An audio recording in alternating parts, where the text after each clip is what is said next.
रेटच्या बाबतीत कोणतरी लिहिलंय ना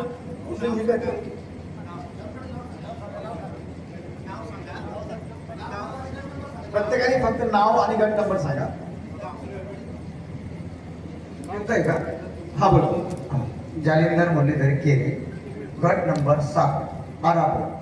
तुम्हाला मी मागच्या मीटिंग मध्ये विचारलं सर का बा रेट आता तुम्ही काय करले सर हे भूसंपाद आहे, हे एमआयडीसीचा प्रॉब्लेम. चला ठीक आहे, तुम्ही म्हणते ते बी आम्हाला मान्य आहे बाबा, कोणी कसं बोलतं कोणी कसं बोलतं. पण काहीच्या जमिनी रोडटाच आल्या, काहीच्या जमिनी आतमध्ये आल्या. याचं सोल्युशन कसं निघणार याचं आम्हाला अधिकारी लोक हे समजून सांगत नाही. आता आपला नागपूर एसकला रोड आहे, याच्यापासून सुद्धा 500 मीटर आहे, काहीचं 200 मीटर आहे. ठीक आहे ना, तुम्ही मागच्या वेळेस बोलले त्याचा रेट बी आमच्या राहणार. तुम्ही काय म्हणले का बाबा जो रेट कमी भेटत तो कमी भेटत, ठीक आहे. पण आता ज्या जमिनी एकदम जवळ आहे त्यांचा रेट, तुम्ही मधल्याचा रेट, आता हे सोल्युशन कसं करणार? तर ठीक आहे, कलेक्टर साहेबांचे ते दिवशी झालं, काही मीटिंग संवाद साधला.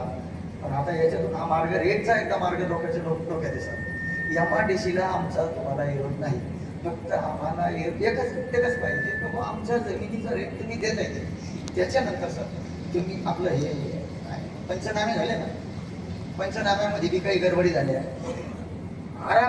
गौरी शिवची पाईपलाईन आरापूरमध्ये आहे, ते म्हणजे आणखी पाईपलाईन ते घेतली. आता त्या जागा तिथे घेतलेल्या आहे, त्या पाईपलाईन आणलेल्या आहे. त्या अधिकारी लोक त्या दिवशी म्हणजे आमच्या पद्धतीने काम चालू आहे. साहेब बी आले होते, आम्ही त्यांना बी सांगितलं का साहेब या पाईपलाईनीचा विषय काय आहे, हे अजून कोणाच्या सगळी चिचमी झालेली सर याच्यात अजून इकडे चांगलं मार्गदर्शन करून जनतेच्या डोक्यात तुम्ही बसवा. ठीक आहे, बोलतो अजून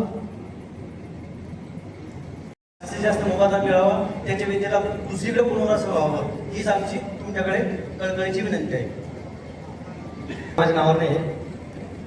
तर आता आम्ही शेती करतो सर, आमची जमीन सुपीक आणि आम्हाला पाहिजे तसं उत्पन्न आम्ही काढतो. आणि माझे जे मित्र वर्ग सगळे आमच्या गावात सगळे सुशिक्षित शेतकरी.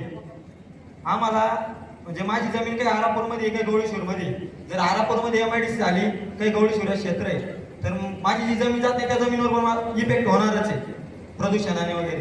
तर मी आमच्या ग्रुपच्या वतीने सांगतो की आम्हाला जमीन द्यायचीच नाही. रेट जरी आले तरी आम्हाला जमीन द्यायचीच नाही. कारण की सर आमचे वडिलोपार्जित जमीन आहे. आज माझं शिकण्याचा वय असेल तरी माझं मन शेतीत लागतं, म्हणजे त्या शेतीतून काहीतरी घडतं. काळी आई येते कधी उपाशीने मरून द्या. चांगली गोष्ट काही सुलतानाबाद गट नंबर 22.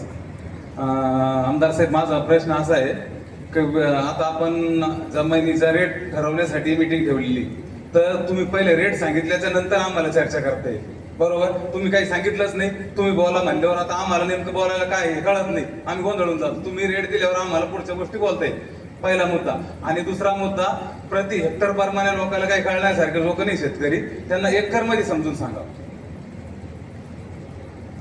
बरोबर. मी डॉक्टर अरुणचंद्र बनकेरे, माझी गवळी शुरा येथे गट नंबर 64 मध्ये 17 एकर जमीन आहे आमदार साहेब. आता जे काही बाहेर थांबलेले शेतकरी होते, मुद्दा एकच आहे बरं का आमदार साहेब, की रेट जास्तीत जास्त मिळाले पाहिजे, आमचं पुनर्वसन झालं पाहिजे दुसरीकडे. आणि बरेच शेतकरी आता बाहेरच्या मध्ये आलेले, तरी आपण चर्चेला सुरुवात करावी.